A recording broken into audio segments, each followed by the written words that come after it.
আবাবিল, দাও খোদা দাও আমায় আবার ওমর দারাজ দিল, দাও খোদা দাও আমায় আবার ওমর দারাজ দিল। সকলে আল্লাহুম্মা আমিন। মুহতারাম হাজিরিন, আজকে যদি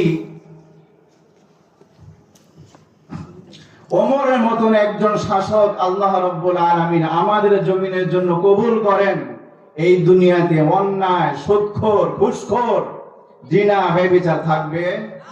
থাকবে? আমরা সকলেই আল্লাহর কাছে এই প্রার্থনা করি, ইয়া রাব্বুল